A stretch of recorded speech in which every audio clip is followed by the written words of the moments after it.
All right, what's up, everybody? Welcome to the Win by Noon Mastermind every week, 9 o'clock Pacific, Friday, capping out the week. We're going to find out, did you win the week? Are you winning the day? And to do that, you got to win by noon. D Bird, anything you want to say to kick off today's call?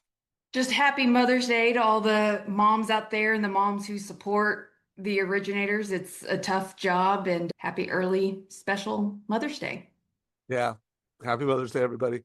For all you moms out there, you make the world rock. We would not have the life we have without the moms in the world. So Todd Bookspan is running a little bit late. I think he is serving some moms and doing some family first stuff. We have Sean Herrero is our special guest today. It's always a treat when we have Sean.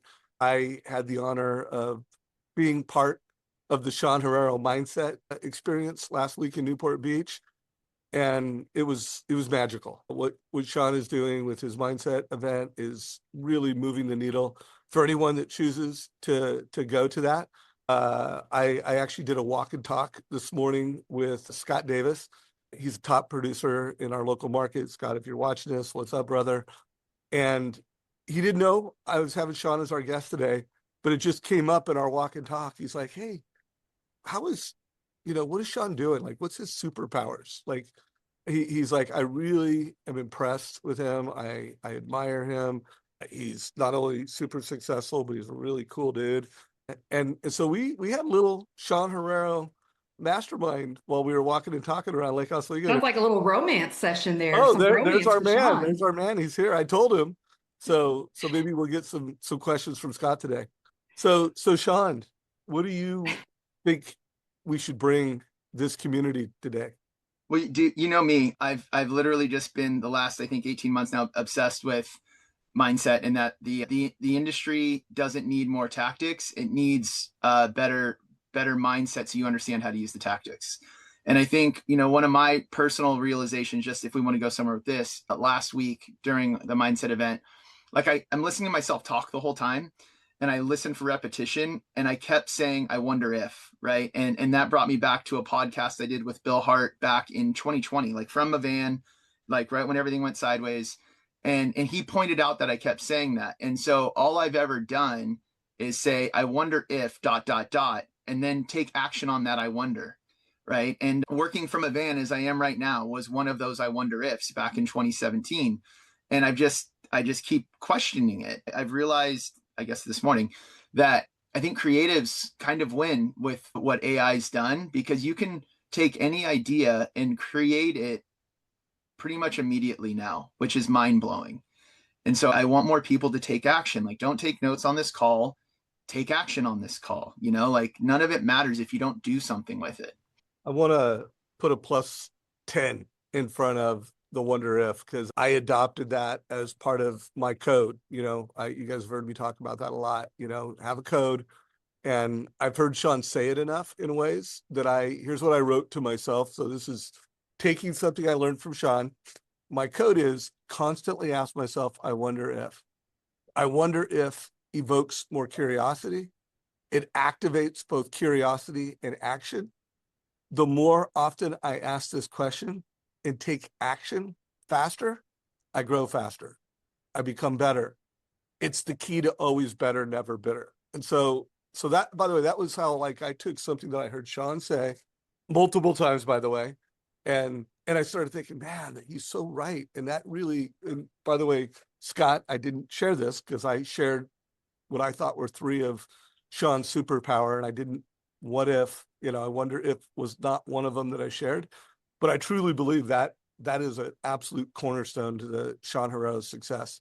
A guy who's gone from coaching loan officers to, like, you know what, I'm going to stop, investing all my time and energy and trying to get other people to win. And I'm just going to show everybody you can do 100 million in volume.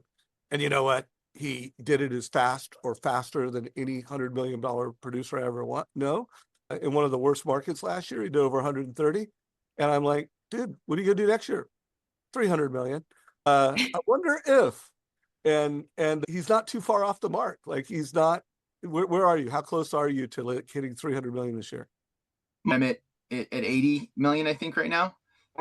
So you're on your way yeah, to yeah, 250 yeah, million. yeah. And that was, but my obsession with the goal, I can't figure out what to call this feeling, but my obsession with that goal drives me to, my brain is just constantly, instead of the ego saying you will fail, I think that ego hits every morning, every day, all day, you're going to fail. But like, I'm funding the units. Like if I look at my pipeline right now, I have the units there, but the dollars aren't big enough, right? So my brain says, Sean, or I guess myself is saying, not my ego, the ego's the bad one, but myself is saying, Sean, you need to go into bigger markets, which means you should be marketing non-QM to jumbo markets, go to Marin County, go to Monterey County, go to the higher dollar volumes to hit that 300 million mark, right? I'm getting, the units are there. I said 300 for 300, but I'm missing that part. And so instead of feeling like a failure, if I hit 200 million without, I hired an LOA, very proud of that. She started 2 weeks ago. But if I hit 200 million and I fall short of my 300 goal, oh shoot, like what's the harm in that, you know? So what would you say for those who are listening and they are saying what if, Mm-hmm. and they have big goals, but maybe they don't know exactly which actions to take that's going to help them move the needle. Like one of the things you just said was maybe hitting different markets, going non-QM. But I still feel like there's a lot of people who may tune in and they're thinking what ifs, but then when it goes to take action, it's like, what do I prioritize? Where do I start? Seems like there's always this new shiny object or tool that comes out that could make it better. Like, what does your daily schedule look like for a week? Like, how do you actually get to 300 million? So I'll touch on something that Mike O'Dowd, if you guys follow at Mike_Oscar_Delta on Instagram, he's a buddy of mine. He spoke at my event and he's a SEAL. I always open the event with SEALs because they're really good at accomplishing very big goals with very small teams. And he said a few things this week that really hit home for me, but he said, I thrive in chaos and I thrive under pressure. I do too. And I think we have to put ourselves in high pressure situations. So one thing I challenged this most recent group with was, hey, before you come to this event, you have no idea what you're going to learn, but I want you to schedule a lunch and learn webinar for either a week or 2 weeks after the event. And you're going to do it on these AI ideas I have. And I want you to set the date, send the invitation, and get registrations, because now you have no choice but to show up and perform. And I did the same thing. I said, I'll lead by example. I'm going to schedule this. I don't know what the presentation looks like yet, but this will force me to figure it out. And so we did that. Presenting these AI concepts was a new thing for me, but I did it on Wednesday. I had 30 real estate agents on that webinar. One of them said, Sean, this is amazing. Can you come speak at my meeting next week? Everyone's focused on these coffee appointments, right? You can do 30-minute coffee appointments. You do 16 a day if you did one like every 30 minutes, which is impossible. I met with 30 people in an hour, and then I scheduled meetings on the back of that. So one-to-manys, I think, are a superpower. I don't think it's my superpower. I think it's everyone's superpower, but you got to show something of value so people show up, and then you have to deliver the value, and you just have to apply that pressure to yourself. And that's really, I think that if I had to choose a superpower, it's that I will put myself in uncomfortable situations in business and personal life to challenge myself and to accomplish these goals. And I think every single one of every person on this call, or if you're watching this later, you're 100% capable of the same thing. So the theme of today's call is make the impossible possible. And a foundation to making the impossible possible is you got to do new things. You have to stop doing some things. You need to start doing some things. And the path to that is doing some things that you're uncomfortable with. And I do think so many mortgage advisors just aren't crushing the one-to-many at the highest possible level. I do want to make sure we cover that at some point, Sean, like what are all the one-to-many things? Because the way you do open houses is very unique, and it's one-to-many, and people don't have to work on weekends to do one-to-many open houses. And let's not drill down on that quite yet, but I do want to make sure we list that out. Scott Davis, if you get a question that would help you or have a little coaching session with Sean here, feel free to put that in chat. We have had our Grand Master and co-host today join us, Todd Bookspan. Todd, I'll hand off the leadership of this to you, because having Sean was your idea, and the headline was your idea, and I want to make sure we're executing on your idea. No, And happy belated birthday, Todd. well, thank you. Thank you. It's great to be here. It's always odd to be late for your own conversation. I almost stopped in the car but I thought, that'd be more awkward. So yeah, keep it rolling. I think mindset's so important. And I think that, Sean, you've done such a great job of prioritizing it in the conversations that are so important for people to have. And, for me, being coached by Jonathan Roach, I just really have never had anyone speak into me about mindset. And until I had him as a coach, and then I just love that the other person I see talking about it the most out there is you, Sean. I do want to make a note. There's one exchange happening between, someone viewing this, and Sean, you replied to the host and panelist. So if you could make sure when you reply in comments that you do it to everyone. And I do want to remind folks, like, we want this to be an active mastermind. If you hear something you like, let us know with either a reaction or a comment. And if you have a question or anything, put that in chat. And Sean is just challenging Kathy. And Sean, let's not pick on Kathy, because I don't think she's alone in that mentality, where she's like, what, give me a easy, smaller challenge, but speak to the whole world, and I mean, and I'm sure you've been in a situation like that yourself, where you were, I needed to think bigger. Why don't you nail that for everyone? Yeah, and I'm not picking on Kathy. I just put her name because she asked, but that question, like, it was just interesting timing. I'm like, do this one thing, right?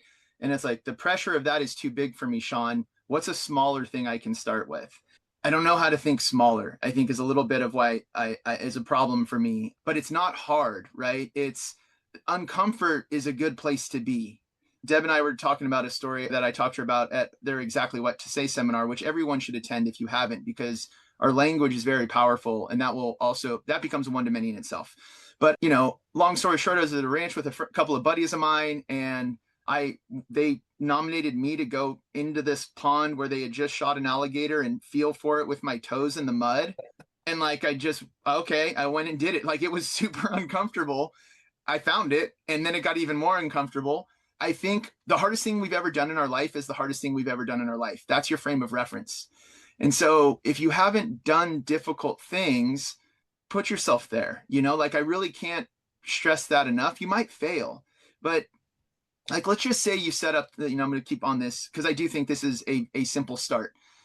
Setting up a webinar is going into Zoom, creating a meeting, copying the invite link, and then blasting it to every realtor you have in your database. You don't need to be perfect on this. This is another thing Deborah and I were talking about right before we started. Like, everyone's waiting for it to be perfect before they start. If you focus on something that you may not know perfectly, but you're a step or two ahead of your real estate partners, you can jump on that Zoom and be like, I'm so excited you're all here. By no means do I have it all figured out, and I really want this to be a conversation. That's why it's a meeting, not a webinar. Ask me questions, and if I don't know the answer, I'm going to figure them out and make you guys better even faster. You're giving yourself permission right out of the gate to not be perfect, right? We're sort of like tech, AI, whatever you want it to be. I don't have it figured out, but I will figure it out. And you're giving them value. There's humility in there, and there's vulnerability in there. And those are all very human traits. So don't wait till it's perfect. Just start. And like, just to quote Mike O'Dowd, and I can send everyone this video from another event he did with me. He said, odds are when things are hard, you should lean into it, because what's on the other side of that is probably worthwhile, right? The challenge is what makes us better. And that's what I really, Sean, how do you do it? Like, I make uncomfortable goals, and I put myself in uncomfortable situations. After this call, I'm going to spend a $2,000 non-refundable deposit to book a movie theater at the end of this month to do a presentation on these AI concepts I have for real estate agents. And I love that it's a non-refundable deposit. I have no choice. You better show up, right? And I don't know how to make it simpler than that. I don't know a topic. It's not the topic, right? It's not that you're scared to talk about something. It's that you're scared to schedule the meeting.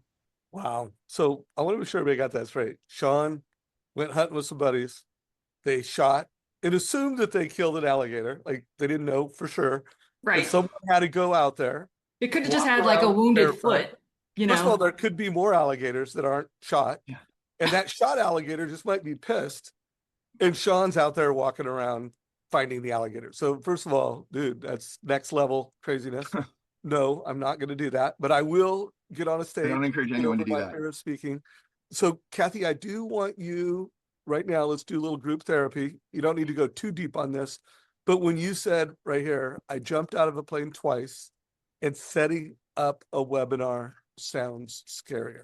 So here's what I want you to do. I want you during this call, first of all, privately write down why. Like, I want you to answer it, not to share with me, but for yourself. And then I want you to, after you put that down, I want you to do it again. Well, why? You know, why are you so scared? And let's come back to you in a few minutes with kind of the root cause of your fear. Because I guarantee you there are more people listening to this, watching this, that also are afraid to do the webinar, or, you know, fear is holding them back from something that they should be doing. They know they should be doing, but they're not doing it. I do want to make sure we got Scott Davis, because he just asked a great question that I think would be valuable for everyone. The question for anyone that's not watching this live and you're watching it in the YouTube channel, Scott Davis out of Lake Oswego, Oregon asked, what are your top tactical things you did to move your production to the next level, creating a larger funnel for leads? So Scott is looking for more top of the funnel leads. Sean, what's your top thing, bro? You know that the word tactics is like a trigger for me at this point. Okay, So we don't. Every idea I've ever had is on Dave's 10x page. Like, I've quite literally given like, Sean, what's your open house strategy? Go to 10x. How did you do this? Go to 10x. How do you schedule your one-to-manys? Go to 10x. The tactics, I don't have. The tactics are useless unless you have the mindset, and that's why I'm obsessed on it. Like I just gave the tactics of a super simple one-to-many, but it's scary. And I love Dave's challenge. And one thing I think Dave is, well, really everyone on this call is, like, Todd created a planner, like a handwritten planner, because I think the two biggest things missing are self-analysis and self-reflection, right? Todd has a planner that speaks to those things. Deb coaches on this. Dave has written a code for his family and coaches all of us to write our own personal codes.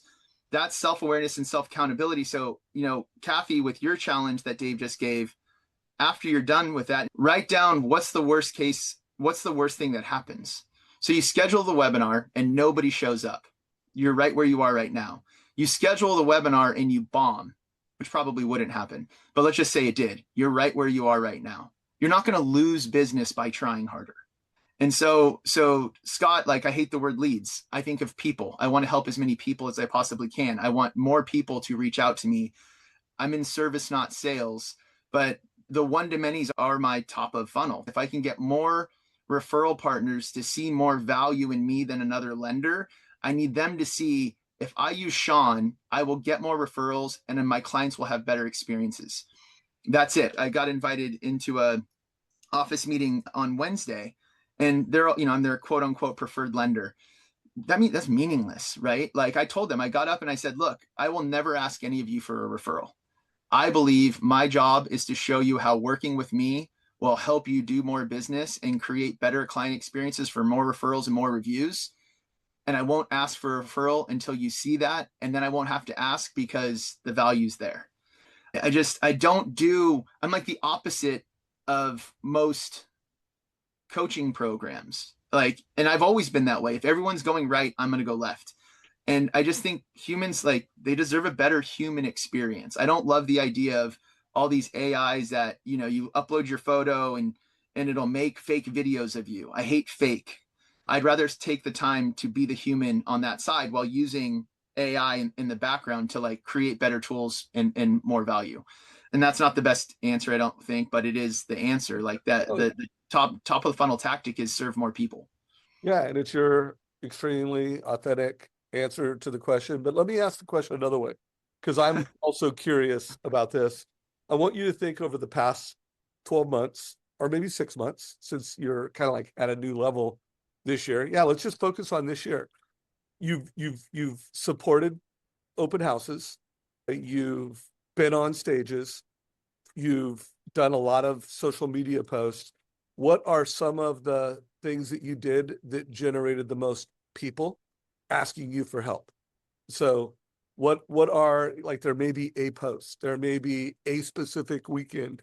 I want you to go back and just think of what are some of the activities that you conducted that put a lot of people in your world? Go. Yeah, that's okay. So rates, right? Rate volatility. I do a weekly, sometimes up to 3 times a week video that I'll send out to my database explaining what's going on with mortgage rates. Because, if you think of what's on the top of people's minds for mortgage, what's happening with mortgage rates? From September to February, rates were basically flat, most stable we've seen. Rates are holding at the 3-year low. I would send that every Friday, right? And because that's what do people want to hear from a mortgage guy? What's going on with interest rates? So give the people what they want. And then when things get volatile, that creates fear for people. Well, maybe I shouldn't buy a house. Maybe I should wait for rates to go down. Now my payment's going to be higher. I want to speak to what people are thinking about. So now I have to do the videos more often when it's volatile. So from February 28th, when we bombed Iran, to today, rates are all over the place, right? I can still give hope and silver lining to stability. That one activity works extraordinarily well. I record it on Loom, and I screen share MBS Highway so they can see mortgage bonds. This is what actually controls interest rates. And honestly, this is the same thing Denise does, right? Like Denise and I have a very similar client, like our first opening call with our clients. We both screen share Mortgage Coach. We both screen share mortgage bonds to create a transparent experience for our clients. So I don't think what I'm doing is by any means special or unique. That's what's really fun about the Modern Mortgage Summit is, you have 15 incredible mortgage people go on stage and it's like, oh, cool. We're all doing the same thing, but we explained it in different ways. And then people are going, well, Sean, how do you do it? Like I tried, you got to start. And I think that's because I promise you, I haven't seen the chat yet, but it's going to be, Sean, will you add us to your email list so we can see it? Because you're scared to start. Don't wait for somebody else, try and record the video. And if it sucks, delete it.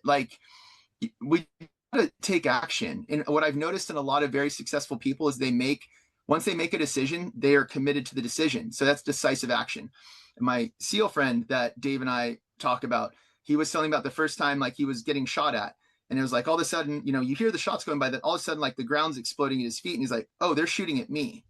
He's like, I got that phrase from him. He's like, I had to take decisive action and move or else I was going to die. And so that phrase of decisive action is really important. I'm taking decisive action, right? I don't know what the outcome is going to be. Dave just knew he was going to move to Portland. He didn't know what house, what city, what this or that. He just knew that his family was more important than the home he had just built in Newport. And I think it's really important for us to think about these things in every tiny thing we do, right? That's a big thing, but it applies to every smaller decision as well. Love this. So Michael put a question, and by the way, thanks for all the interaction, audience. This makes the call more valuable to everyone. Let's go down the list. So you named one. Hey, I on a weekly basis do a post that speaks to the market, and it sounds like weeks where there's more movement than others and there's more uncertainty than others, it generates calls. And also when rates start coming down, it generates calls of people to talk to, like open houses. I know you do that.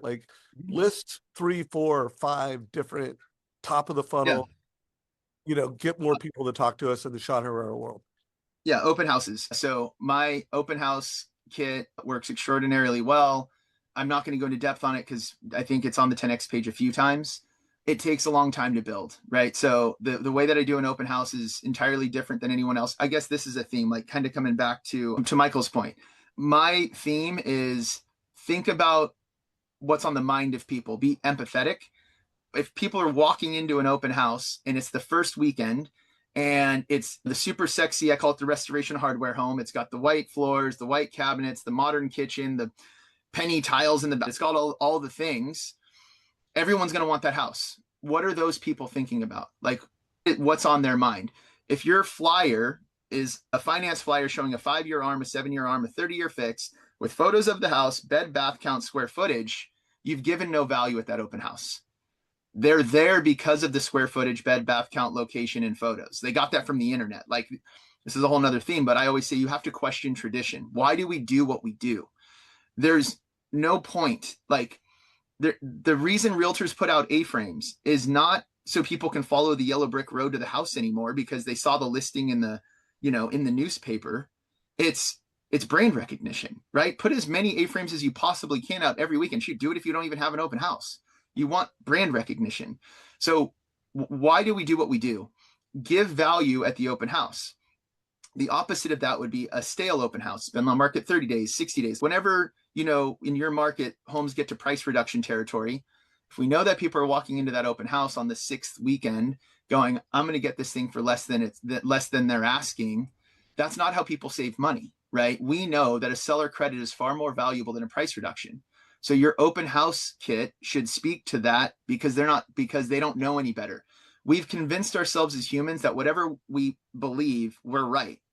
And until somebody puts something in front of you that challenges your beliefs, you're not going to ask. But if I challenge their belief and I'm not there, and they go up to the realtor and go, hey, what is this thing? Like insert mortgage coach here. And the realtor's been coached on how to speak to that one thing to drive them to the link to that specific open house's mortgage coach, where there's a video of me explaining it in detail. I guess to Scott's terms, I've created a top of funnel. So my realtor is now my salesperson that says, hey, everyone thinks that a lower price wins, but when you're using mortgage financing, there's actually a better way to use the seller's money to your advantage. My lender has a website that explains this in far more detail than I can. What's your phone number? And I'll send you the link. They got contact information, and that person watches the link. Now they see me and they see the data I provide, and they go, hopefully this realtor showed me something no other realtor has, and the lender did too. I'm firing my current team because these two people are of more value. That's the open house strategy. And that's the psychology behind it. Now, somebody like within my company, he's like, hey, I want to do this open house thing. Can we jump on a Zoom to do it? And I go, yeah, to use Mortgage Coach. No, I have a membership, but I don't use it. Then it's not going to work because this is going to take you 15 to 20 minutes per house to build. And you're not going to do it because you're already not using the tool. So you need to embrace Mortgage Coach before. And again, people go, 15 to 20 minutes. I don't have time for that. I do. I did 30 loans in March without an assistant, just a processor. If I have time to do it, like, why don't you have time to do it? And that's, again, I challenge you, like the reason we have for why we don't do things, I don't have the time to do it. That's an excuse. Like, write down your reasons, cross out the word reason and write excuse. And emotionally, you'll feel a difference because we don't want to make excuses for ourselves. I don't want to give you more than that. Just do those two things. Like do one-to-manys and do open houses better, and you can't lose. Hey, Dave, Dave, real quick though, isn't as of yesterday, can't you just like do a good prompt to Mortgage Coach and it creates with AI your TCA for you? It does. So, and I made a little 2-minute demo of that on my post. It's both on LinkedIn and Facebook yesterday. But if you can make an AI prompt, you can make a Mortgage Coach total cost analysis. Do you see how that just worked, guys? Like you did a one-to-many post yesterday and Todd was able to see it. Now he's bringing it up today, which he probably never liked it or commented maybe yesterday on the actual post. Doesn't mean that people aren't seeing it, guys. Yeah. Oh, by the way, this is a perfect example of what Sean is saying. So the day before, I had just done a video of me standing here. It was about 1 minute on Wednesday talking about this new feature, how cool it was. I got a voice memo from Shayla Gifford, like, Dave, congratulations, super sweet. It's sick. We got to get it out. Hey, would you, how can I get a demo? How could I see that? And I'm like, oh, Shayla wants a demo. So I could have just made a video for Shayla or scheduled a demo, but you know what I'm going to do? Shayla Gifford is not the only one that would like to see a demo. I'm going to do a little 2-minute demo. I'm going to put it on social media, one-to-many. And by the way, I also sent it to Shayla. So I'm like, hey, I did this for you. But guys, there's all kinds of things like that where a customer asked for something, they wanted to see something. I really created it for one person. But then I'm like, oh, you know what?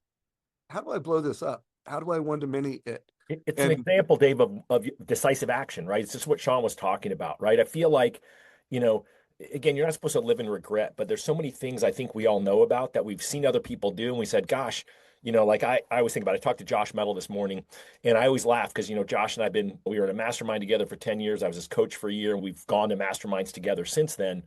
And there's so many things I watched him do that I'm like, oh, I should do that. And then I'm always like a year or 2 or 3 behind him. And I've just made this thing now. I've got a few friends like you and Deborah and Sean. And when I hear you guys say things, I'm no longer going to say, someday maybe, or I'm not sure if that's for me. I'm choosing to take decisive action going forward. And it's just something that's been a theme of mine for 2026. I think there's a lot of people here are thinking, oh, maybe I should jump in and try that thing. Oh my gosh, no, it's $100 a month or whatever. And I'm choosing to take decisive action. And when it costs money, then I'm obviously thinking through that piece of it, because that's not something we can all throw around. But I think what you just made a great example of what Sean's talking about.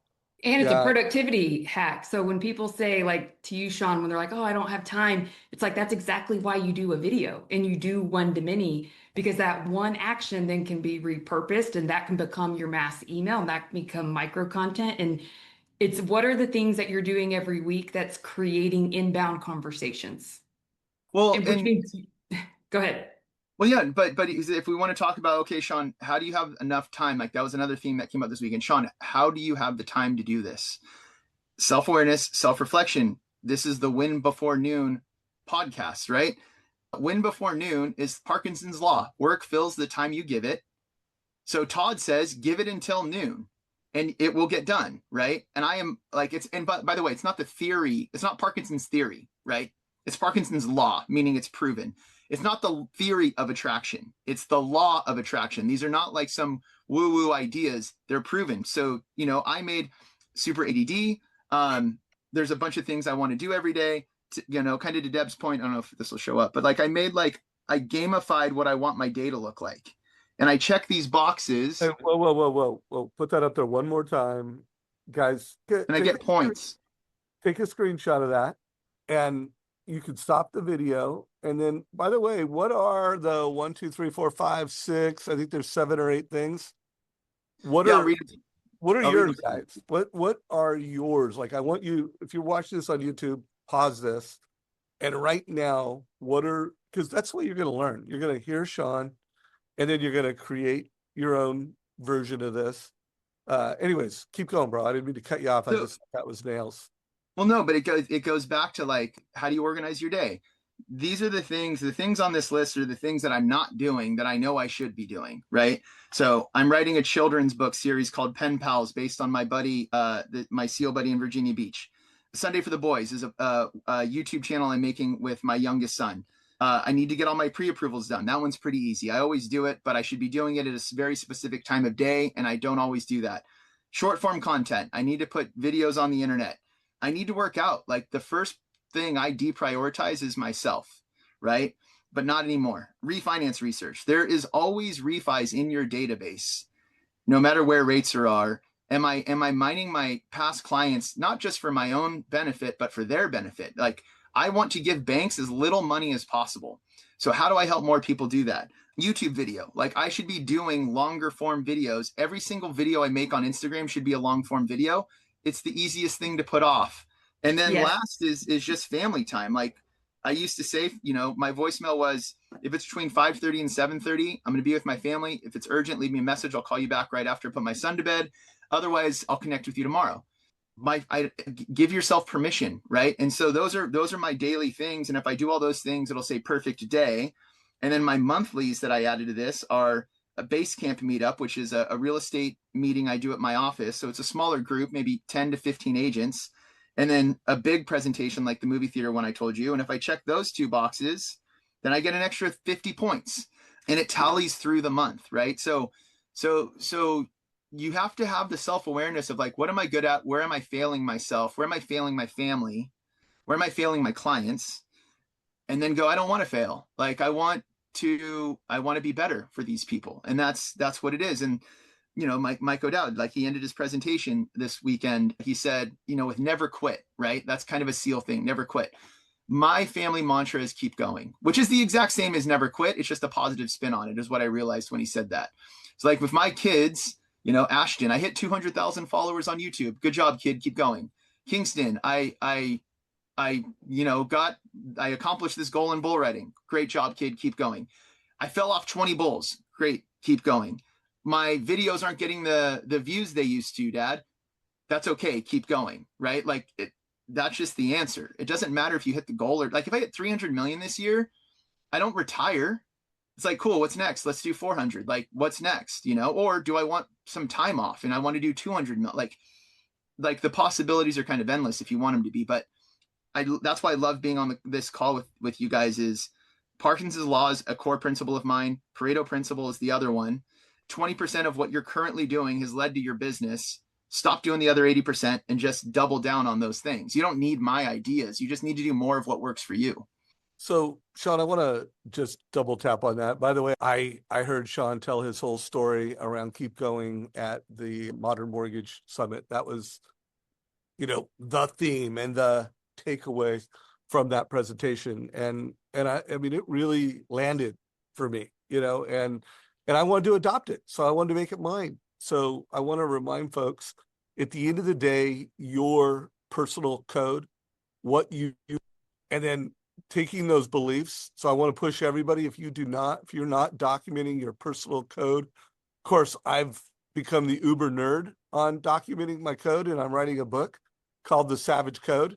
But, when's the published date, Dave? I don't have a published date, but it's really coming out. Like, I've got my transcript or whatever, and it's going to be this year. And I think within a month, I'll be able to start with a date, but it will be this year. It's coming. But I say all this because Sean has these principles, and once he locks into a principle, like he could have got it from someone else, but then he just locks in and it becomes his ethos. It becomes his standard. It becomes how he operates. So hopefully you guys are growing. You're getting value from this. We are moving into the fourth quarter of this mastermind. So any questions you guys have, get them in chat. I have a question for Sean real quick on his one-to-many. One more thing, and then you ask that question. Kathy, if you want to share, like you've gotten to the root, like this is why I'm afraid. This is why I'm afraid. And you want to share that, put it.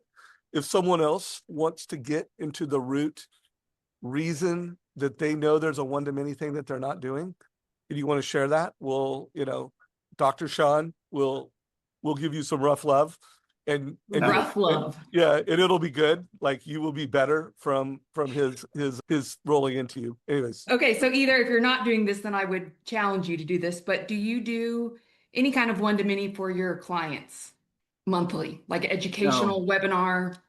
Okay. No, I highly recommend. And that's a really good point. And it's something that was I've tried, and then people don't show up. But it doesn't mean I should stop trying, right? Mm-hmm. So yes, I love that. Thank you, Deb. Hey, keep going, Sean. Or you'll get some rough love. Yeah. I hope so. Check.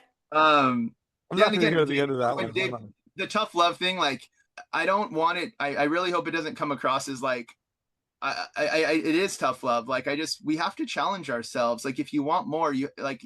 Again, I don't know what to call like this emotion that I have for it. Determination, maybe. Conviction. What is it? Conviction. Maybe. Yeah. Like it's like this burning desire that I can't let go of it once I set it. Right.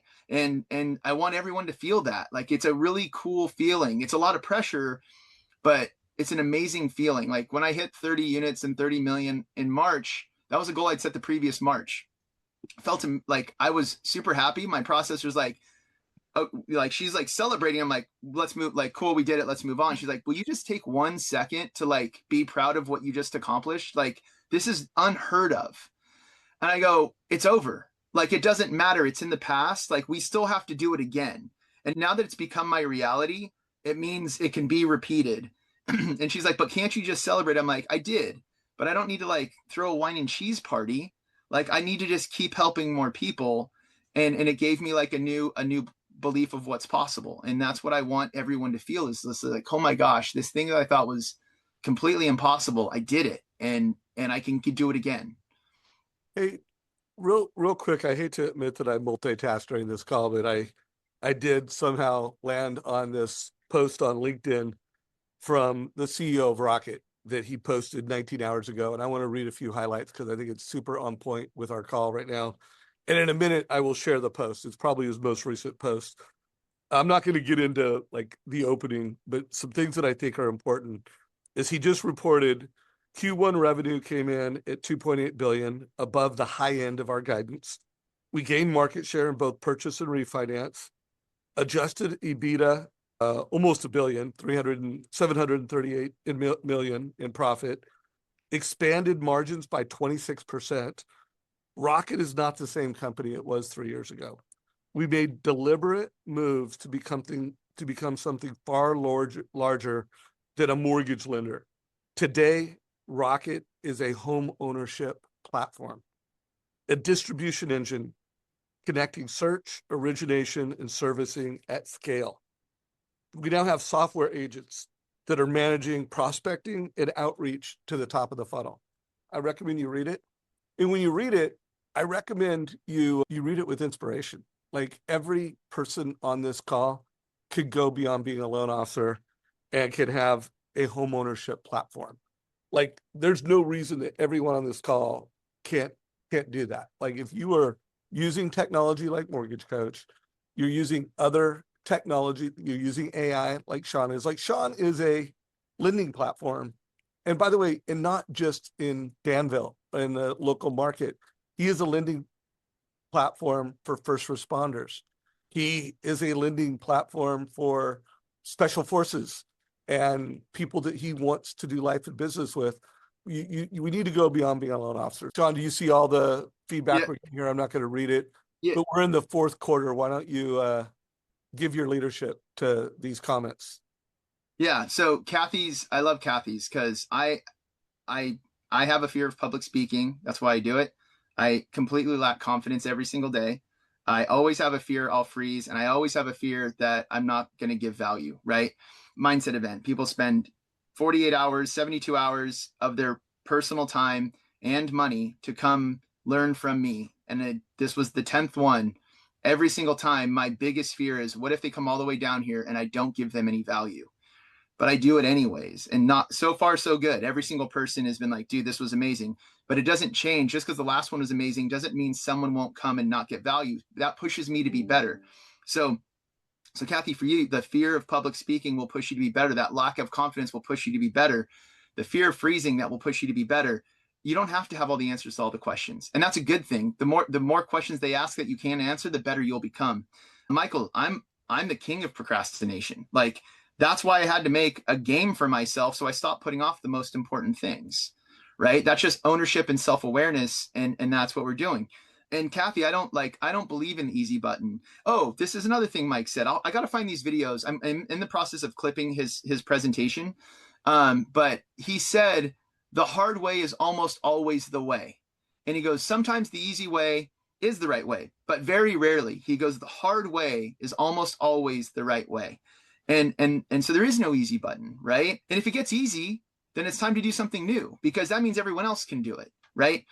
If you can do things that are harder for everyone else, you kind of automatically win.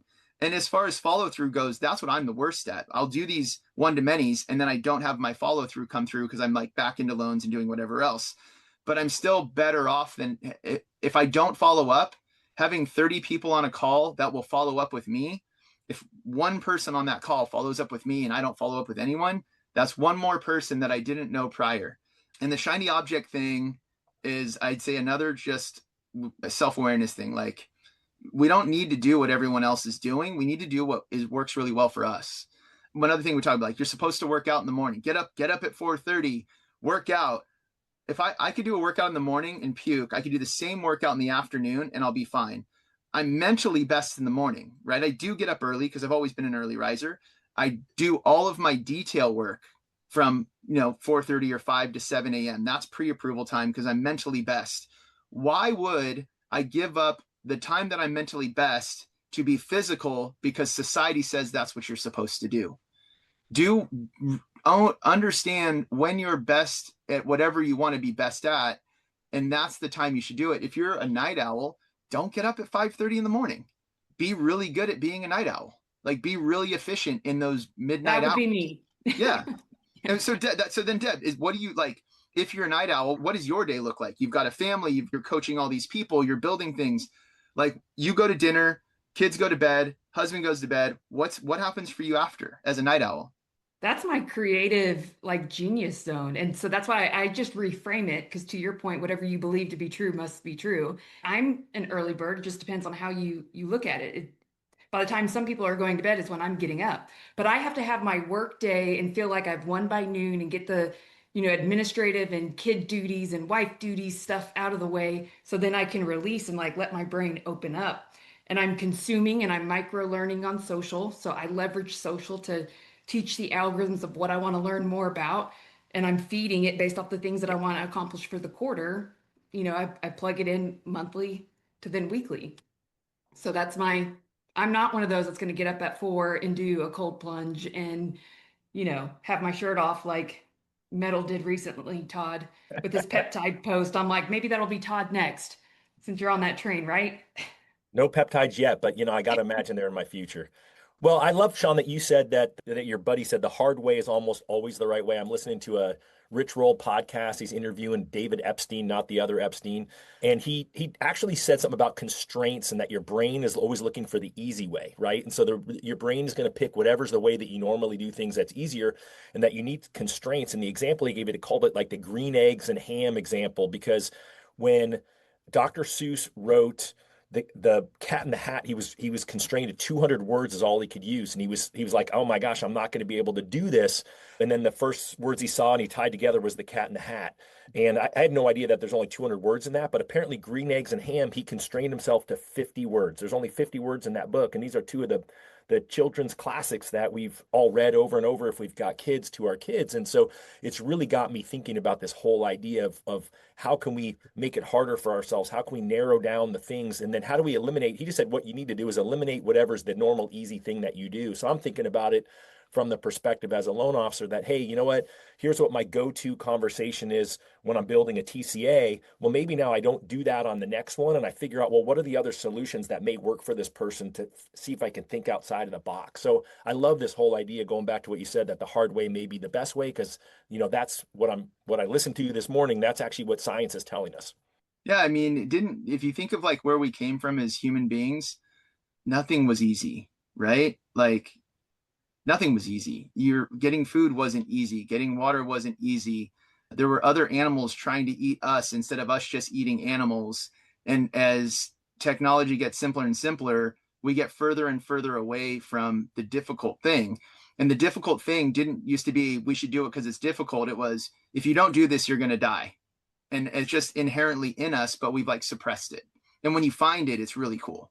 So we are now in the fourth quarter, guys. So if you have a question or a comment, get it quick, or we won't have time to get into it.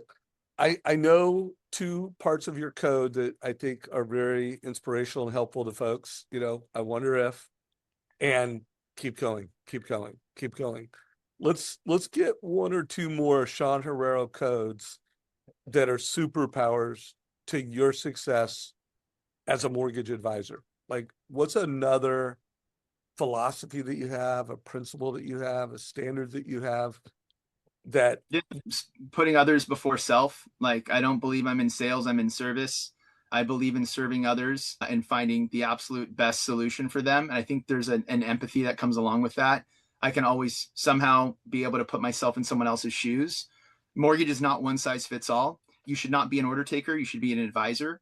And so if you decide to call yourself a mortgage advisor instead of a loan officer, you obligate yourself to advice. And it's almost like my reasons and excuses thing. When you say I'm a mortgage advisor, yourself goes into, well, you better be really good at giving advice then. And it changes how you serve others. And that's really important to me. I'll give you an example of this thought process. I live in Northern California, have a real estate agent I work with in Ventura, which is kind of central Southern California.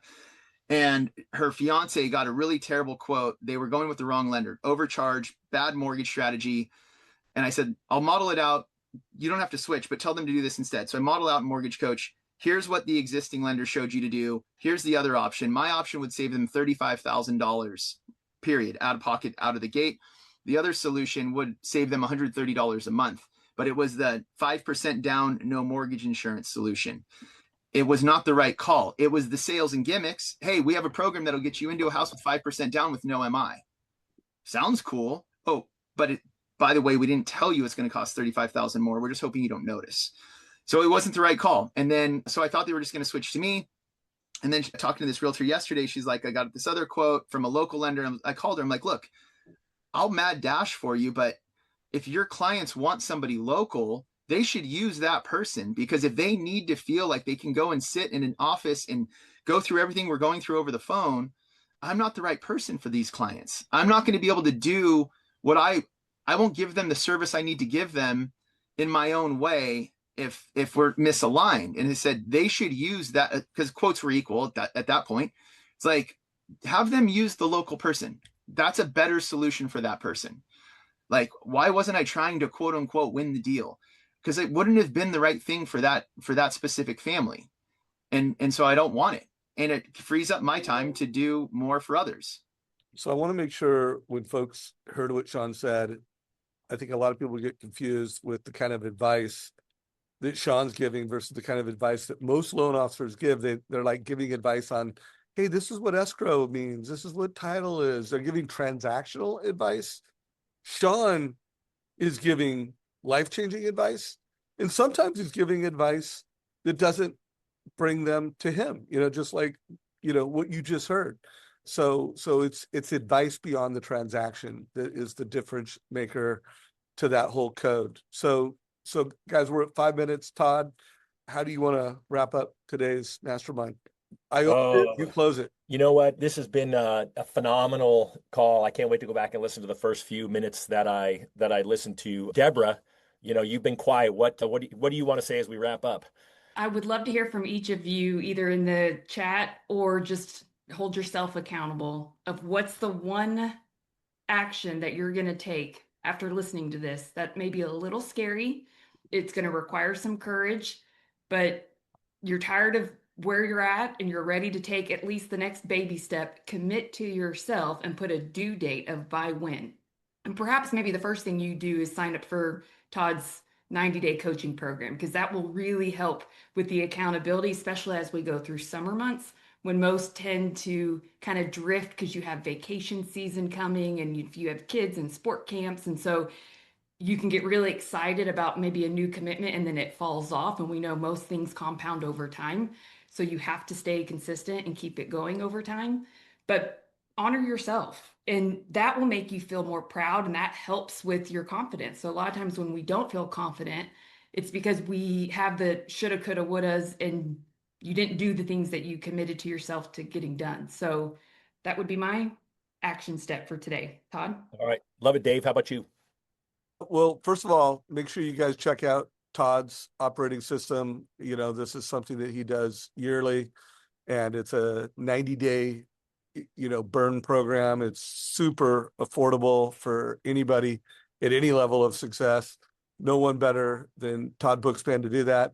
Also, Sean, for your mindset event, I think, did you sell out the next one? I can't remember where you're at. And do you have a link or a list that people can get on if they want to attend one of your workshops? Yeah. So the next one, I had one in September, end of September. That one's full. So I'm doing one July 10th, the weekend of July 10th.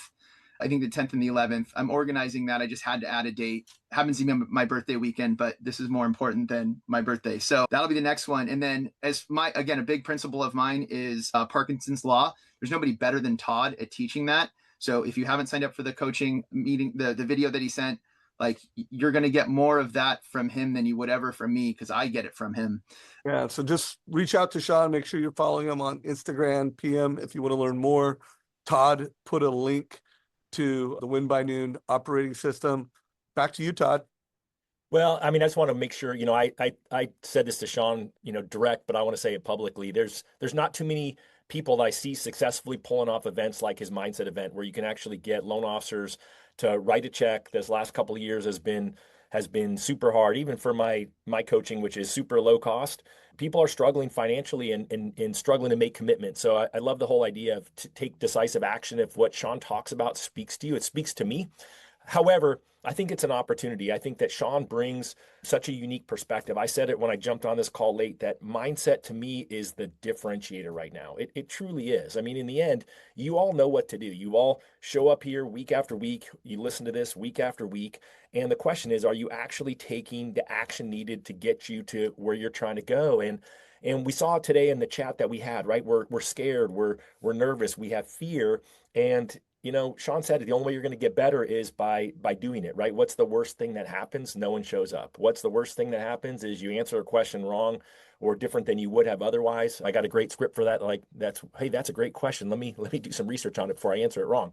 However, the bottom line is that Sean gave us a gift today. Thank you so much, Sean. It's always fun to be here with you. Of course, Deborah, Dave, I couldn't do this without you week in, week out. Next week, we've got a oldie but a goodie. We haven't had him on in a while. We've got Kevin Kaufman, who is a big leader in the real estate space, coming in. He talks to the highest level of real estate agents week after week, and he's going to come in and talk about 5 something or other. So I think 5 things people aren't doing right now to have success. So it's going to be a great week next week. Sean, Deborah, Dave, everyone who's listened to this, thank you so much. I appreciate you guys listening. And one more thing, guys, just as a reminder, you know, this is now put on by Win by Noon. So if you want to be here live, you need to go to winbynoon.com/ Friday Mastermind. Friday Mastermind. That's where you get it live. And then Todd, talk about execution. Not only is this available on the Win by Noon YouTube channel, which subscribe today, you need to do it. It's on Spotify. So literally, since Todd and the team took over, I had been talking and thinking about getting this on Spotify for years. Todd executed within weeks. So guys, make sure you share this with your mortgage friends. Make sure you sign up. We love to have a live audience, but most importantly, make sure that you connect on Facebook, or excuse me, on YouTube and on Spotify. This is a wrap, everybody. Happy Mother's Much love, you guys. Thank you for having me. All right. Cheers. Stay weird.